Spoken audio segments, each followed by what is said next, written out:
আমার দেশে কিছু মুসলমান আছে, এরা সুদের কারবার করবে, আবার নামাজও পড়বে।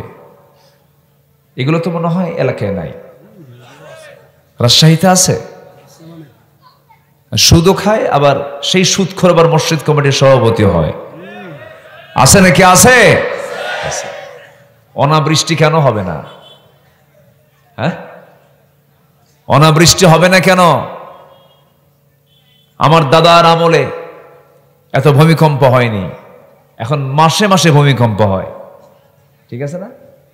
ভূমিকম্প কি রহমতের লক্ষণ? ইযা যুলজিলাতিল আরদু জিলজালাহা, সূরা জিলজাল। কিয়ামত যখন আসবে, জমিন প্রকম্পিত হবে। তাহলে জমিন প্রকম্পিত হওয়া কখনোই বান্দার জন্য নিয়ামতের কারণ নয়, এটা গজবের লক্ষণ। গজব কখন আসে? যখন জমিনে পাপ যখন অ্যাভেলেবেল হয়ে যায়। সহিহ হাদিসের একটা বর্ণনা, অনেক লম্বা কথা, আমাকে সময় দিচ্ছেন তো নাকি? জোরে বলি ইনশাআল্লাহ। আজকের সমাজে আমরা যে বসবাস করছি, সমাজের মধ্যে অশ্লীলতা, বেহায়াপনা আগের সকল যুগের চাইতে খুব কম। আগের সকল যুগের চাইতে এখন কম না বেশি? আমার তো মনে হয় জাহেলি যুগও ফেল করবে, জাহেলি যুগও পারবে না। এই বিকৃত যৌনাচার জাহেলি যুগে ছিল না। সমকামিতা লূত আলাইহিস সালামের সময় ছিল, কিন্তু জাহেলি যুগের ইতিহাসে কিন্তু আমরা পাই নাই। পাইছি কি আমরা? এটা পাই নাই। আরবদের ভিতরে এই পৌত্তলিকতা প্রীতি ছিল, কিন্তু তাদের মধ্যে আমরা এই সমকামিতা, বিকৃত যৌনাচার, এই নোংরামি, এগুলো ছিল না। এরকম কোন ইতিহাস আমরা পাই নাই। 3 বছরের শিশু ধর্ষিতা, কবর থেকে নারীকে তুলে, মহিলাকে তুলে মৃত নারীকে ধর্ষণ করা হয়েছে। এরপরে লাশটা ফ্রিজ আপ করা হয়েছে, হয়তো হসপিটালে রেখে দেওয়া হয়েছে 3 দিনের জন্য, 4 দিনের জন্য। সেখানেও ধর্ষণ করা হয়েছে। মরা লাশকে ধর্ষণ করা হয়, 3 বছরের শিশুকে ধর্ষণ করা হয়েছে, এমন কোন রেকর্ড আমরা কোন জাহেলি যুগের ইতিহাসে পাই নাই। আগে ছিল ওল্ড জাহেলিয়াত, এখন হয়ে গেছে নিউ জাহেলিয়াত।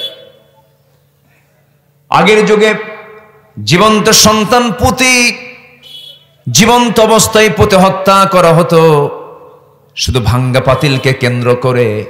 যুগের পরে যুগ তারা গোত্র গোত্র যুদ্ধ লেগে রাখত। মেয়ের সন্তান হলো কেন?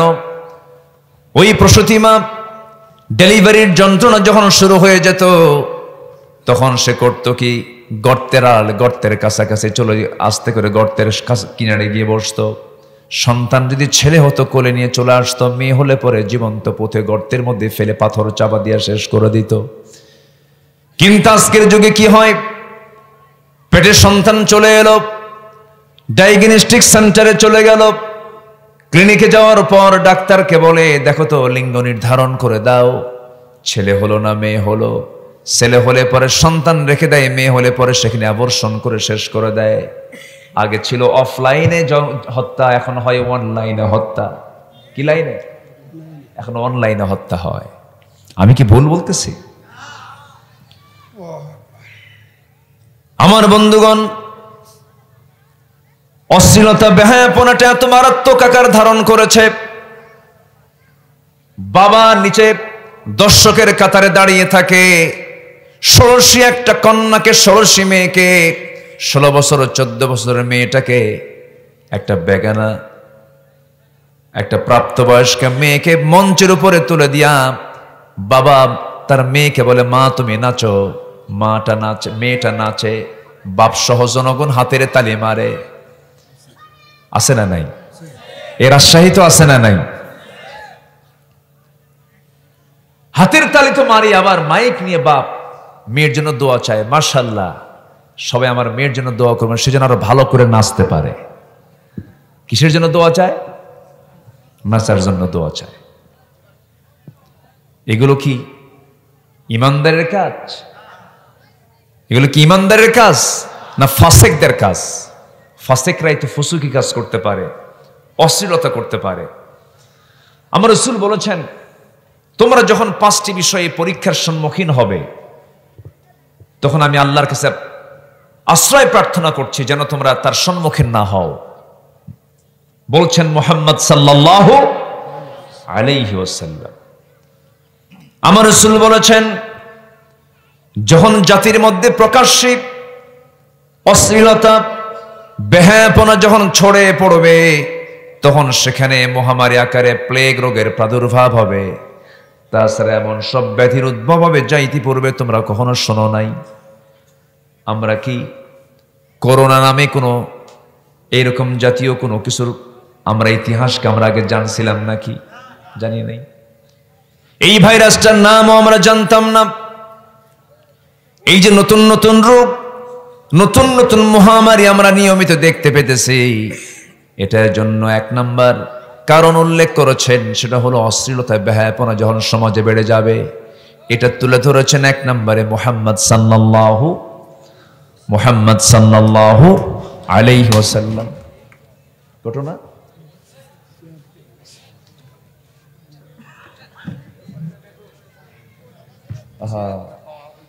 চেয়ার, প্লাস্টিক চেয়ার, তো প্লাস্টিক চেয়ারের পাওয়া তো মনে করেন ওই বিকলাঙ্গ রোগীর মতো, তাই না? ওই কাঠের চেয়ার তো এখন নাই, এখন সব কি চেয়ার বানায়, কি চেয়ার কেনে? প্লাস্টিক না, প্লাস্টিকের চেয়ার তো পাওয়া খুব মজবুত না। জি, কষ্ট হচ্ছে নাকি আপনাদের? আল্লাহ সবাইকে শেষ পর্যন্ত, শেষ তক, শেষ অবধি থাকার তৌফিক দান করুন। জোরে বলি আমিন। 5টা বিষয় যখন তোমরা লক্ষ্য করবে, তখন তোমরা ভাববে যে 5টা অপরাধ যখন সমাজে লক্ষণীয় হবে, সেই সময় তোমাদের উপরে কিছু গজব আসবে। বলছেন মুহাম্মদ সাল্লাল্লাহু, এর মধ্যে একটা কারণ বলেছি, আরো 4টা কারণ আছে। সম্মানিত ভাইয়েরা, বোরকা না পড়ে মার্কেটে যায় কার মেয়ে, কার মা, কার বোন, কার স্ত্রী, নিজেকে প্রশ্ন করলে তার জবাব আছে না নাই? আসতে বলবেন না, আছে না নাই? আছে। ভাইরে, ইসলাম শুধু নামাজের মধ্যেই নয়, ইসলাম শুধু আনুষ্ঠানিক কিছু ধর্মীয় ইবাদতের মধ্যে নয়। ইসলামকে দিয়ে আমার গোটা জীবনকে সাজাতে হবে। গোটা জীবনকে সাজাতে বলেছেন কে? ইন্নাদ-দীনা ইনদাল্লাহিল ইসলাম। আল্লাহ তাআলা বলছেন, নিঃসন্দেহে একমাত্র আল্লাহর কাছে মনোনীত জীবন বিধান হচ্ছে ইসলাম। ইসলাম ছাড়া অন্য কিছু মানলে ঈমান আছে না গেছে? ঈমান আছে না গেছে? এদেশে ইসলামী দলও আছে, অন ইসলামী দলও আছে, আছে না নাই? বলে ওরা, যারা ইসলামী দল না তারা কি বলে? আমরা ইসলামী দল করি না। আছে না নাই? আমার দেশে প্রকাশ্যে এরকম করে বলার মতো লোক আছে না নাই? যদি বলা হয় আপনি কি কোনো দল করেন, ইসলামী দল করেন? না, আমি ইসলামী দল করি না। তাহলে মুসলমান যদি দল, অবশ্যই তাকে করতে হবে, সেই দলটা করতে হবে কি দল? যেরকম কি দল? ইসলামী দল। দল নিয়ে কোরআনে প্রশ্ন আছে না নাই? দল নিয়ে কবরেও বান্দার প্রশ্ন আছে না নাই? আছে। কবরে প্রশ্ন হবে কয়টা বলেন তো? কয়টা প্রশ্ন? হাজার হাজার প্রশ্ন উত্তর জমা করে, স্টাডি করে বিসিএস পরীক্ষার প্রস্তুতি নিতে হয়। আর কবরে প্রশ্ন হবে মাত্র, তাও প্রশ্নপত্র ফাঁস। প্রশ্নপত্র ফাঁস। আল্লাহ বলে দিলেন মাত্র কয়টা প্রশ্ন হবে? 3টা প্রশ্ন। এটা কি বিসিএস এর মতো প্রশ্ন? না। জীবনের সঙ্গে মিল রেখে এই প্রশ্নের জবাব দিতে হবে। আমরা তো স্টাডি করি, পড়াশোনা করি, কিন্তু ওটার আমল যদি না করি তাও আমরা পড়ি, অ্যান্সার দিই, কিন্তু এই 3টা প্রশ্নের অ্যান্সার দিতে হবে আমাকে মুখস্থ করে না বাস্তব জীবন এটা বাস্তবায়ন করে? বাস্তবায়ন করে। কবরে প্রশ্ন হবে দল নিয়ে। কবরে কবরে প্রশ্ন হবে নেতা নিয়া। আল্লাহ রাব্বুল আলামিন বান্দার জন্য গুরুত্বপূর্ণ একটা জায়গা নির্ধারণ রেখেছেন। হাসরের আগে, কিয়ামতের আগে এবং মৃত্যুর পর পর আলেমে বারজাখ, অন্তর্বর্তীকালীন জীবন, সেই কবরেও দল নিয়ে প্রশ্ন করা হবে, নেতা নিয়ে প্রশ্ন করা হবে। এক নম্বর প্রশ্ন হবে, মার রব্বুক, তোমার রবটাকে। আতাহু মালাকান আসওয়াদান ইয়ারযাকান, দুজন ফেরেশতা, কালো কুচকুচি নীল চক্ষু বিশিষ্ট ফেরেশতা দুজন আসবে, এসে ওই মৃত ব্যক্তির সামনে দাঁড়িয়ে তাদেরকে প্রশ্ন করবে। তিনটা করে প্রশ্ন করবে। এক নম্বর হলো মার রব্বুক, তোমার রবটাকে। ইমানদার যদি তার জীবনে রব হিসেবে যদি আল্লাহকে সব জায়গায় যদি মেনে নিয়ে দুনিয়া থেকে বিদায় হয়ে যায়, সঙ্গে সঙ্গে সে বলে ফেলবে রব্বি আল্লাহ, আমার রব হচ্ছেন আল্লাহ তাআলা। নাম্বার 2, ওমা দীনুক, ওমা দীনুক ইন্নাদ দীনা ইনদাল্লাহিল ইসলাম, তোমার দিনটা কি, তোমার দলটা কি, তোমার জীবন বিধানটা কি, তোমার ইজমটা কি, তোমার তন্ত্রমন্ত্র কি। এই জাতীয় যখন প্রশ্ন যখন বান্দাকে করা হবে কবরে, দুনিয়াতে কোনো বান্দা যদি ইসলামী দল করে দুনিয়া থেকে বিদায় নিয়ে নেয়, ইসলামটাকে জীবনের সকল জায়গায় প্রাধান্য দিয়ে যদি ইসলামকে মেনে চলে দুনিয়া থেকে বিদায় হয়ে যায়, ব্যক্তি জীবনে ইসলাম, সমাজ জীবনে ইসলাম, দলীয় জীবনে ইসলাম, রাজনীতির ময়দানে ইসলামকে যদি সে মেনে যায়, সেই দিন প্রশ্ন হওয়ার সঙ্গে সঙ্গে বলবে দিন ইয়াল ইসলাম, আমার জীবন বিধান হলো ইসলাম, আমার ধর্মের নাম ইসলাম। ওমান হাদার রাজুল, আমার নবীজির ছবি, আমার নবীজির চেহারার সামনে, কবরবাসীর সামনে যখন স্ক্রিনে যখন না হবে, বলা হবে ওমান হাদার রাজুল, এই লোকটাকে, ওমান হাদার রাজুল, এই লোকটাকে, এই মহান ব্যক্তিটাকে। সঙ্গে সঙ্গে যে দুনিয়ার জিন্দেগিতে কোনো নেতা না বানায় একজন নেতাকে নেতা বানিয়েছিল, তিনি হচ্ছেন মুহাম্মদ সাল্লাল্লাহু, মুহাম্মদ সাল্লাল্লাহু। আমার নবীকে নেতা না মেনে অন্য কাউকে নেতা মানান লোক আছে না নাই? বলেন, আসতে বলবেন না, আছে না নাই? আছে।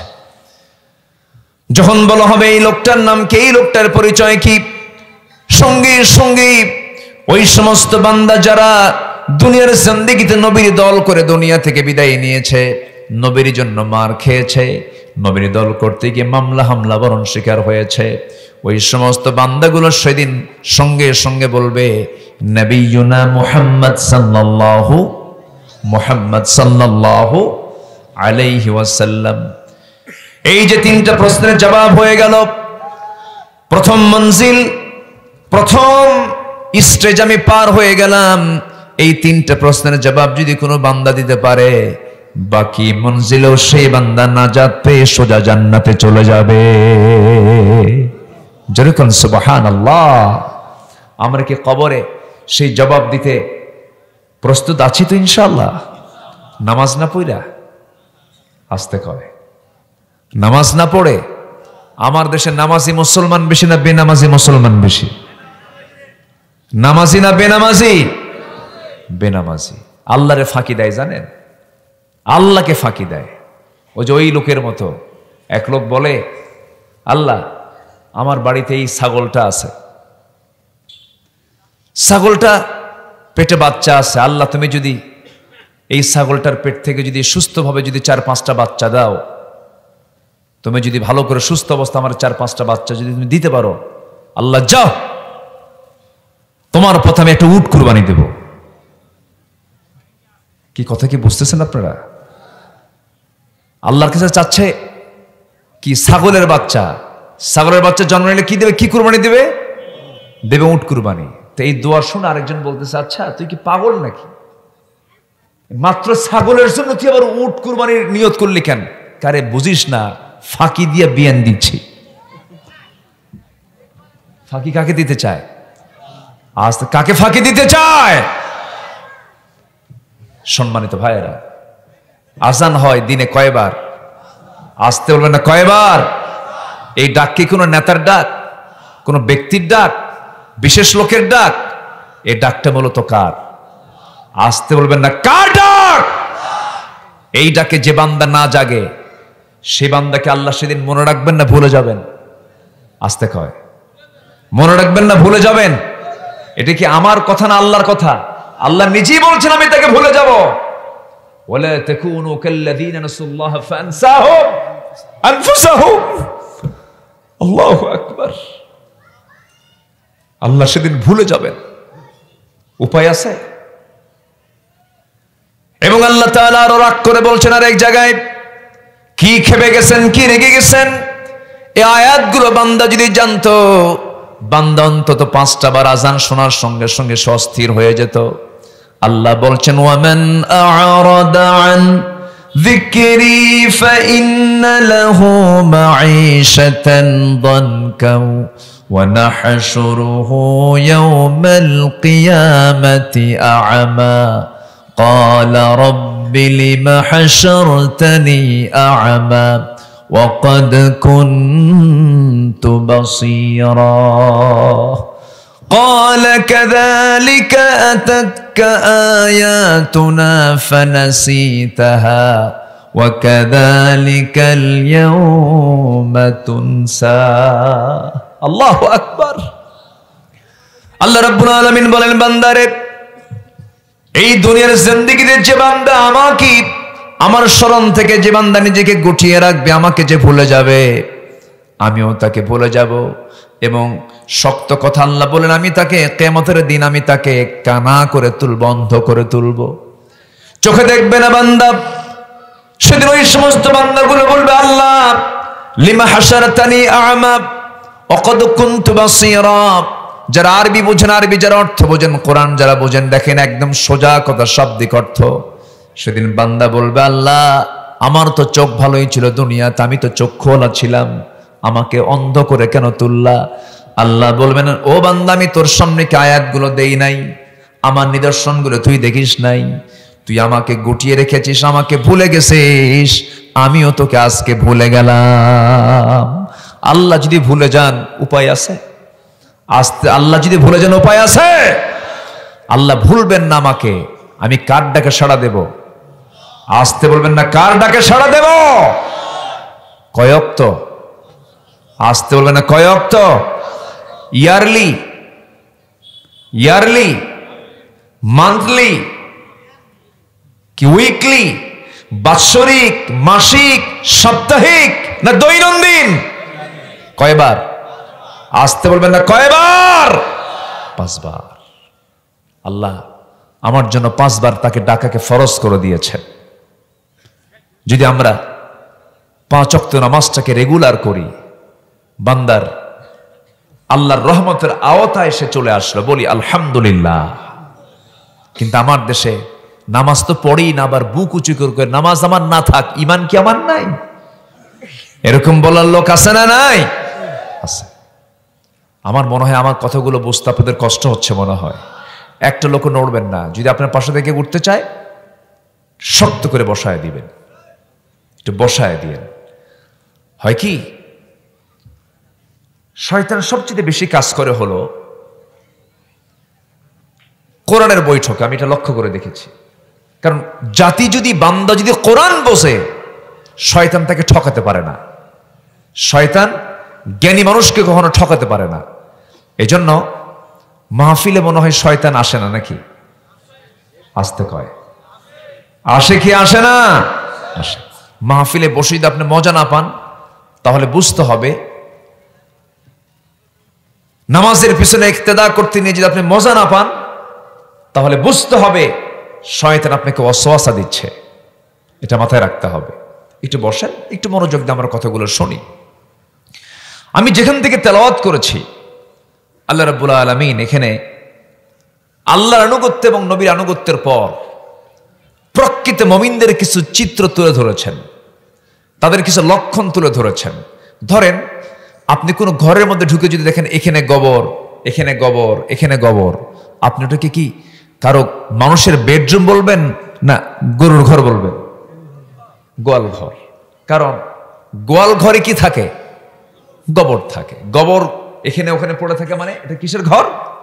গোয়াল ঘর। যদি আপনি কোথাও ধোঁয়া উঠতে দেখেন, ধোঁয়ার অস্তিত্ব আছে যেখানে, ধোঁয়ার নিচে কি থাকে? আগুন থাকে। কি থাকে? আগুন থাকে। তাহলে ধোঁয়া বলে দিচ্ছে ওর নিচে কি আছে? আগুন আছে। গোবর ঘরের মধ্যে থাকে প্রমাণ করছে এটা কিসের ঘর? গোয়াল ঘর। ঠিক তেমনি আমি যে ইমানদার, ইমানদারের কিছু লক্ষণ কে তুলে ধরেছেন? আল্লাহ তুলে ধরেছেন। আল্লাহ বলছেন 5টা লক্ষণ যার মধ্যে থাকবে, আল্লাহ বলছেন এরাই হলো টাটকা মোমেন, খাঁটি মোমেন। যেরকম সুবহানাল্লাহ। তাহলে আমরা কারো পরামর্শ না শুনে আমরা পরামর্শ শুনবো কার? আল্লাহ তাআলা। আসুন আল্লাহ তাআলা এখানে কি বলছেন।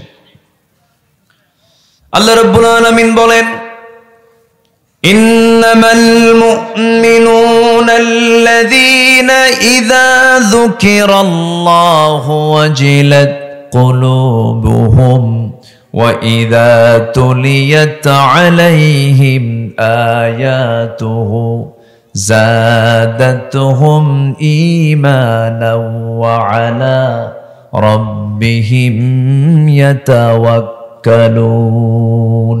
জোরে বলুন আল্লাহু আকবার।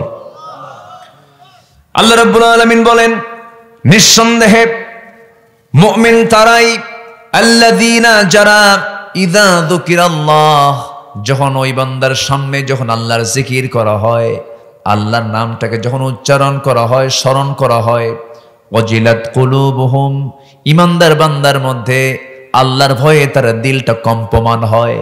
ওয়াজিলাত, তার দিলটা কাঁপতে থাকে। কার ভয়ে? আসতে বলবেন না, কার ভয়ে?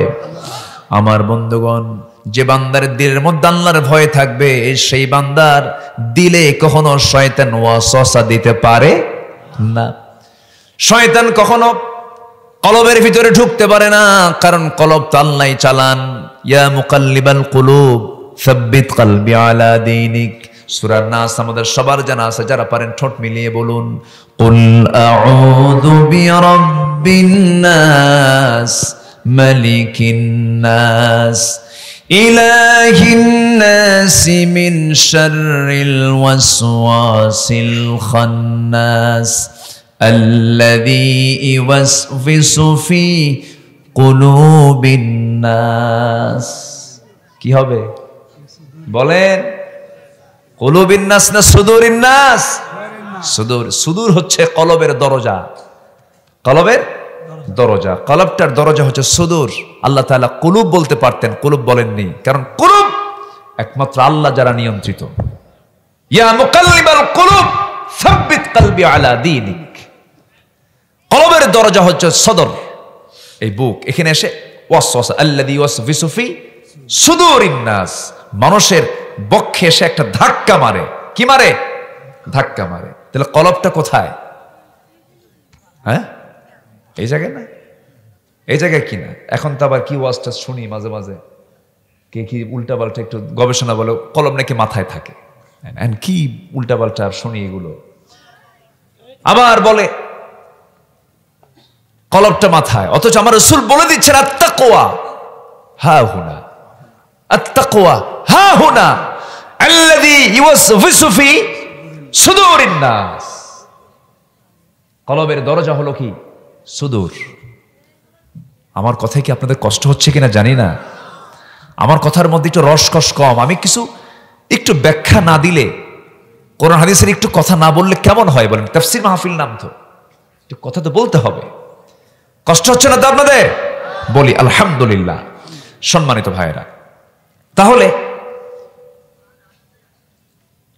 এই দিলের ভিতরে ভয় থাকতে হবে কার? আসতে ভয় থাকতে হবে কার? আল্লাহ তাআলার। ইমানদারের লক্ষণ হলো, যখন বান্দার সামনে আল্লাহর নামটা না হয়, আল্লাহর ভয়ে তার দিলটা কম্পমান হয়, তার দিলটা কাঁপতে থাকে, আল্লাহকে সে ভয় করতে থাকে। আল্লাহ আমার সবকিছু দেখেন, আল্লাহ আমার সবকিছু শোনেন, আল্লাহ আমার সবকিছু বোঝেন। আমার আপনার সমস্ত কর্মজীবনের সমস্ত কাজ, সমস্ত আমার কাজের সমস্ত সবকিছুর বড় সাক্ষী তিনি আমার কে? আল্লাহ তাআলা। আমার আল্লাহ রাব্বুল আলামিন মুমিনদের কিছু লক্ষণ তুলে ধরতেন। 1 নম্বর লক্ষণের কথা এটাই বললেন, যখন আল্লাহর জিকির করা হয়, আল্লাহর নাম যখন না হয়, তখন তাদের আল্লাহর ভয়ে তাদের দিলটা কাঁপতে থাকে। এখানে জিকির শব্দটা আসছে, আল্লাহর স্মরণ মানে শুধু আল্লাহর নাম বারবার নেওয়া মানে যে আল্লাহর স্মরণ তা কিন্তু নয়। নামাজও একটা জিকির, কোরআন তেলাওয়াত একটা জিকির। আবার নামাজ শেষ করলাম, নামাজ পড়ে যখন বাইরে বের হব, যে কাজগুলো করবে এই কাজগুলোর মধ্যে আল্লাহর হুকুম মেনে চলাটাও একটা জিকির। আল্লাহু আকবার বলেন। কোরআনে এগুলো কথা আছে না নাই? একটু আয়াত কয়েকটা বলে ফেলি, একটু মনোযোগ দিয়ে শোনেন। আল্লাহ রাব্বুল আলামিন জিকির দিয়ে নামাজকে বুঝিয়েছেন, জিকির দিয়ে কোরআন তেলাওয়াতকে বুঝিয়েছেন। ফাআইনা তাযহাবুন ইন হুয়া ইল্লা যিকরুল লিল আলামিন। আবার জিকির দিয়ে নামাজ বোঝানো হচ্ছে, ইযা নুদিয়া লিস-সালাতি মিন ইয়াউমিল জুমআহ ফাসআউ ইলা যিকরিল্লাহ। কেউ আবার খুতবার কথা বলেছেন, জুমার খুতবাকেও জিকির বলা হয়েছে, আবার নামাজকেও জিকির বলা হয়েছে। আমার বন্ধুগণ, আবার জামার নামাজ যখন শেষ হয়ে গেল, খুতবা যখন শেষ হয়ে গেল, আল্লাহ রাব্বুল আলামিন আবার এবার বেশি জিকির করতে বলছেন। فَإِذَا قُضِيَتِ الصَّلَاةُ فَانتَشِرُوا فِي الْأَرْضِ وَابْتَغُوا مِنْ فَضْلِ اللَّهِ واذكروا الله كثيرا। জোরে বলুন আল্লাহু আকবার। যখন নামাজ আদায় হয়ে গেল, জমিনে ছড়ে পড়ো, ব্যাংকে যাবি, ব্যবসা করবে, রাজনীতি করবে, যা কিছু করবে, রাষ্ট্র চালাবে, বিচার করবে, সব জায়গায় আমি আল্লাহ আমার নামটা বেশি করে নিবা, আমার জিকির বেশি করে করবা। মানে ব্যবসা করতে নিয়ে ওজনটা ঠিক করবা। ওয়াইলুল লিল মুতাফফিফিন, ওজনটা ঠিক না করলে তোমার জন্য ধ্বংস হয়ে যাবে। ওজন ঠিক করা মানে এটা জিকির। এটা কি জিকির? ব্যবসা করতে গিয়ে ওজন ঠিক করবে, চাকরি করতে গিয়ে সময় ঠিক মতো আদায় করবে, হক আদায় করবে, মালিকের হক আদায় করা তোমার জন্য এটা জিকির। আল্লাহ রাব্বুল আলামিন বলছেন, বাইরে যখন বের হবে নামাজ থেকে শেষে বেশি করে যে ওয়াযকুরুল্লাহ কাসীরা। আমার বন্ধুগণ, এই জিকিরগুলা করতে বলেছেন তিনি আমার কে? আল্লাহ তাআলা। নাম্বার 2 হলো 5টা লক্ষণ যার মধ্যে থাকবে সে হলো মুমিনের মধ্যে 1 নাম্বার লক্ষণ আমি বলেছি, আল্লাহর নাম নিলে পরে তার দিলের মধ্যে তার দিলের মধ্যে কম্পমান সৃষ্টি হয় কার ভয়ে? আল্লাহর ভয়ে। নাম্বার 2 হলো ওয়াইদা তুলিয়াত আলাইহিম আয়াতুহু যাদাতুহুম ঈমানাও ওয়া আলা রাব্বিহিম ইয়াতাওয়াক্কালুন। যখন তার সামনে যখন কোরআনে কারীমের তেলাওয়াত করা হয়, কোরআন শোনার সঙ্গে সঙ্গে ঈমানটা যদি একটু দুর্বল থাকে, কোরআন শোনার সঙ্গে সঙ্গে তার ঈমানটা 100 গুণে বৃদ্ধি পেয়ে যায়। যেরকম সুবহানাল্লাহ। তাহলে ঈমান বৃদ্ধির চার্জার হলো কোরআন। ঈমান বৃদ্ধির চার্জার কি? কোরআন। কিন্তু সুপরিকল্পিতভাবে শিক্ষা সিলেবাস থেকে ইসলাম নির্মূলের এক গভীর ষড়যন্ত্র চলছে। মাথায় রাখতে হবে, প্রয়োজনে শুক্রবারেও নাকি খোলা থাকবে শিক্ষা প্রতিষ্ঠান। এই জাতীয় কথাও আমাদের কানে আসছে। সম্মানিত ভাইয়েরা, সম্মানিত ভাই সব, যেদিন থেকে মুসলিম জাতিকে কোরআন থেকে বিচ্ছিন্ন করার ষড়যন্ত্রে মেতে উঠেছে, সেদিন থেকে গোটা পৃথিবীতে মুসলমান লাঞ্ছিত, বঞ্চিত, ঘৃণিত হচ্ছে। ঠিক কিনা?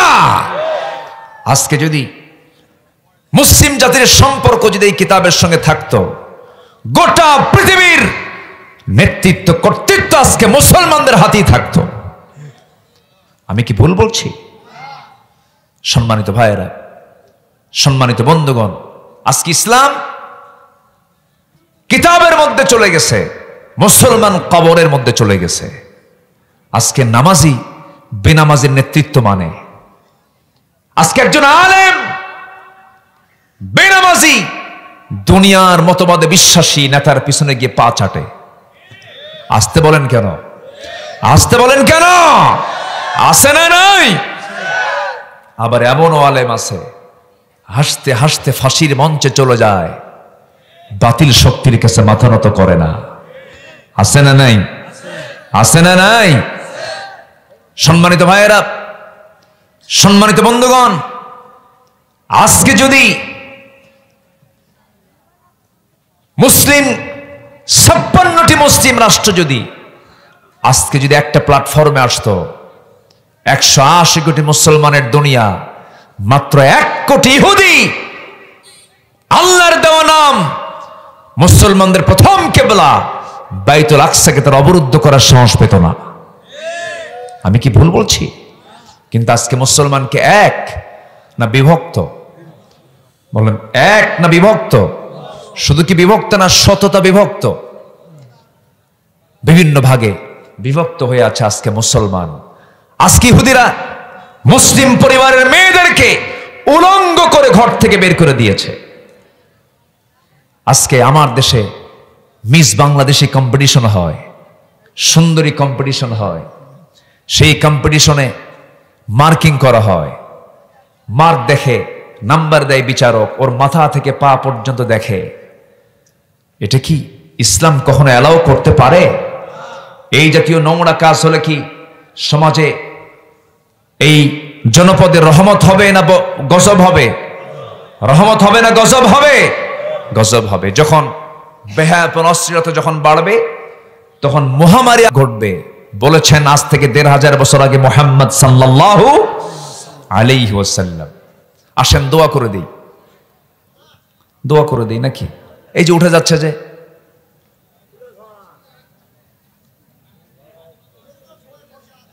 ও কষ্ট হচ্ছে মনে হয় না, কি করবো?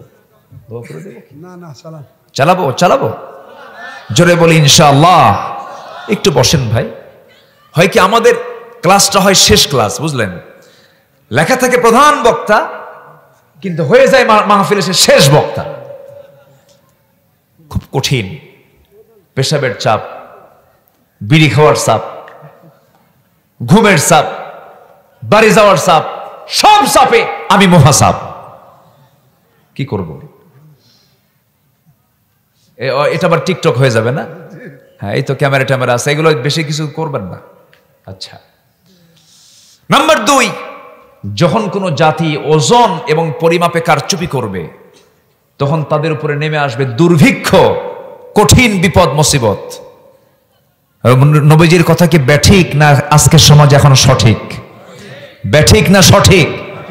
ওজনে কম বেশি আছে না নাই? মাছ কিনতে গেছে আজ থেকে 10 বছর 12 বছর আগে কোন এক মাছের বাজারে, আমাকে দেখে মাত্র লম্বা একটা সালাম দিল মাছ বিক্রেতা। হুজুর, আমি আপনার খুব ভক্ত, খুব ভালোবাসি হুজুর আপনাকে। তাই? আলহামদুলিল্লাহ। তো আমাকে মাছ নেন এই কথা বলেন। আমি নিজেই বললাম, ভাই আপনি যখন আমার খুব ভক্ত, একটু মাছ দেন। তো মাছ উনি ওজন টোজন করলো। ওই সময় তো ওই যে ডিজিটাল মাপটা ছিল না, ওই যে কি বলে দাড়ি পাল্লা দিয়ে যা মাপে, এই মাপে দেখি যে সে এত পরিমাণ বেশি দিল, মনে হয় আধা কেজি 1 কেজি বেশি হয়ে গেল। তো বললাম যে ভাইজান, এরকম করে ব্যবসা করলে তো আপনার লস হবে, আমাকে বেশি দিয়ে ফেললেন তো, হুজুর একটু দোয়া করে দিবেন।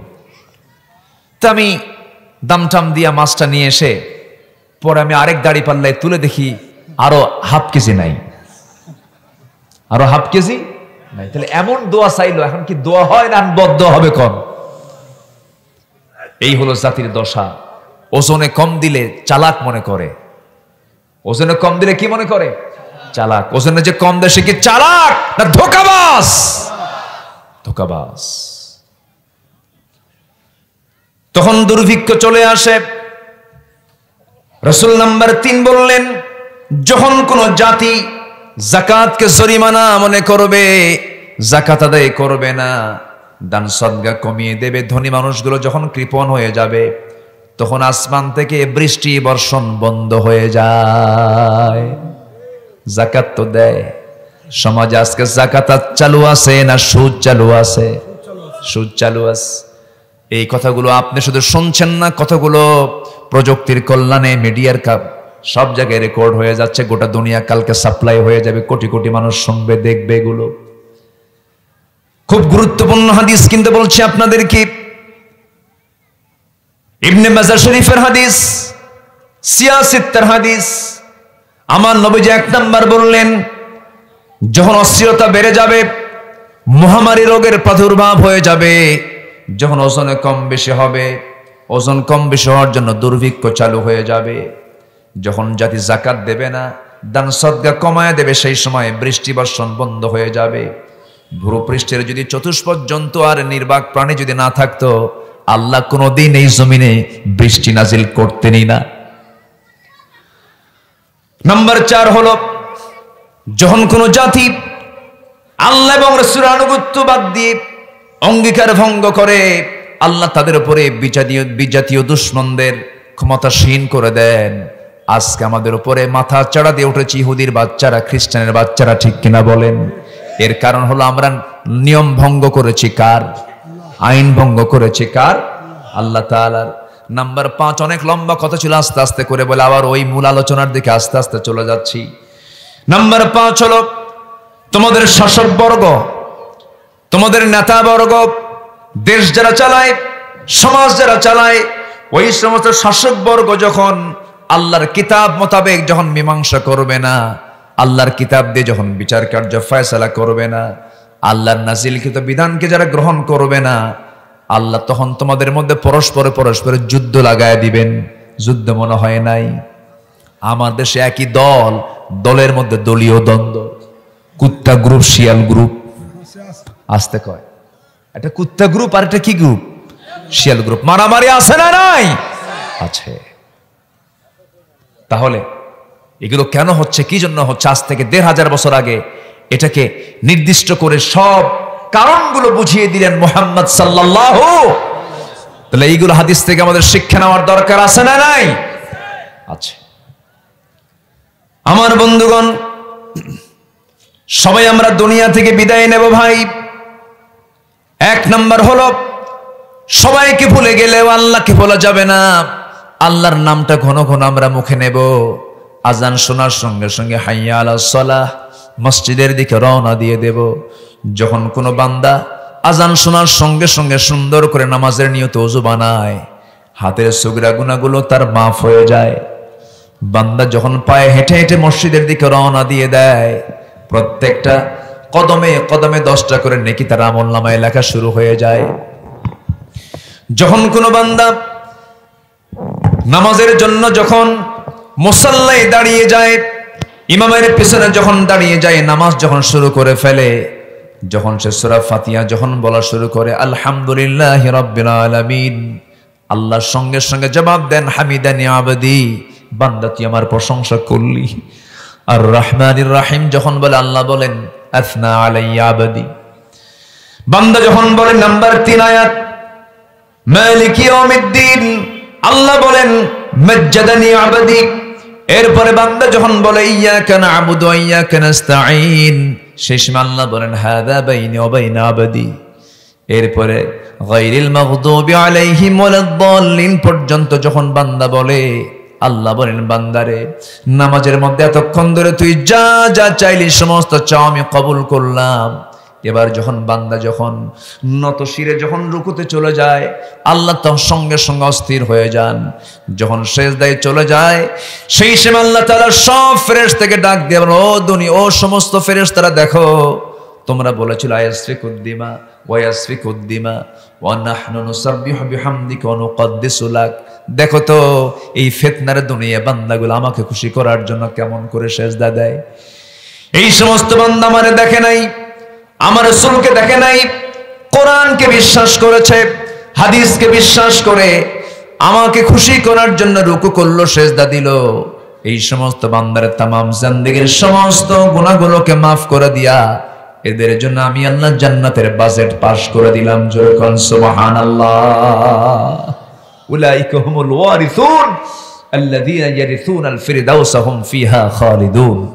সম্মানিত ভাইয়েরা, আমাকে আপনাকে সিদ্ধান্ত আগে নিতে হবে, আজকে থেকে জীবনে আর নামাজ ছাড়বো না আমরা। সবাইকে রাজি আছেন? যার নামাজই নাই তার ওয়াজ শুনে লাভ কি? অনেকে ওয়াজ শুনতে আসে কিন্তু নামাজ পড়ে না, লাভটা হলো কি? সবাইকে ফজর পড়বো আমরা? একটু হাত তুলে দেখান তো দেখি, হাত তুলে দেখান তো দেখি, জোরে বলি ইয়া আল্লাহ। আমাদেরকে 5 ওয়াক্ত সালাত আদায় করার তৌফিক তুমি আল্লাহ দিয়া দাও। জোরে বলি আমিন, আরো জোরে আমিন। হাত নামান। নামাজ এবং পর্দা, নামাজ এবং পর্দা, এই দুটো জিনিস যদি প্রত্যেক পুরুষ এবং নারীর যদি ঠিক থাকে, তার জন্য জান্নাতও ঠিক থাকবে। আল্লাহু আকবার বল। জি সম্মান। মায়েরা কি আছে মাহফিলে? এই এলাকার একটা বৈশিষ্ট্য কি জানেন? আমি এটা খুব আনন্দিত আমি, কারণ মিন যাকারি ওয়া উনসা, মানে ভালো আমল পুরুষ করুক আর নারী করুক, পুরস্কার কি দুই রকম না এক রকম? জান্নাত কি দুই রকম হবে নাকি? জান্নাত পুরুষের জন্য মনে একটু উন্নত মানের হবে, আর মেয়েদের জন্য মনে ছোট মানের হবে নাকি, এরকম কিছু? জান্নাত সবার জন্য এক না দুই রকম? অসমান না সমান? সমান, সমান জান্নাত। তবে হ্যাঁ, নারীর জন্য পুরুষ থাকবে একজন, একজন নারীর জন্য পুরুষ থাকবে একজন, কিন্তু একজন পুরুষের জন্য নারী থাকবে, হ্যাঁ বলে নিবেন না? জান্নাতে হুর নিবেন না? কিছু কয় না। এই মুরব্বীরা সবাই জান্নাতে হুর নেবেন না? বুড়ো চাচা কয় হ্যাঁ নেব, বুড়ি জানলে খবর আছে। কিন্তু আবার আল্লাহ তাআলা নারী কেমন ভাবে বানাইছেন, হুরের গল্প মহিলার সামনে করলো, বইয়ের সামনে করলো, হুরের গল্প করতেছেন, হুর কিন্তু জান্নাতে পাওয়া যাবে, এরপরে হিংসা করে। হুরের গল্প যদি করেন দিনের বেলা করবেন, রাতের বেলা করলে কিন্তু বিপদ। হয়তো পাশে শুয়ে রেখে গল্প করতেছেন, শোনো জান্নাতে না এরকম 70টা হুর দেবেন। হ্যাঁ দেখছেন, দেখেন মুরব্বী উত্তরটা দিয়ে দিছে। তখন বলবে কি জানেন, তুমি ওই কাতে শুয়ে পড়ো, এইদিকে তাকাবা না। কিন্তু আল্লাহ তাআলা নারীকে এই তবিয়ত দিয়ে, এই স্বভাব দিয়ে বানিয়েছেন। রাসূল দোয়া করেন, আল্লাহ আমার খাদিজাকে তুমি আল্লাহ জান্নাতের উচ্চ মাকাম দিয়ে দাও। মারা গেছেন কিন্তু আম্মা জান আয়েশা সিদ্দিকা রাদিয়াল্লাহু আনহা, তিনি বলতেছেন, হুজুর ওই বুড়ির জন্য এখনো দোয়া করা লাগে? মানে কি, আল্লাহ তাআলা নারীকে এই তবিয়ত দিয়ে বানিয়েছেন, এই স্বভাব দিয়ে বানিয়েছেন। এই স্বভাব আল্লাহ তাআলা প্রত্যেক নারীর মধ্যেই দিয়েছেন। তিনি কে দিয়েছেন? আল্লাহ দিয়েছেন। একদিন সহিহ হাদিস, সাফিয়া আমার নবীজির এক স্ত্রী ছিলেন। তো আম্মা জান আয়েশা বলতেছেন, সে তো খাটো বাটু।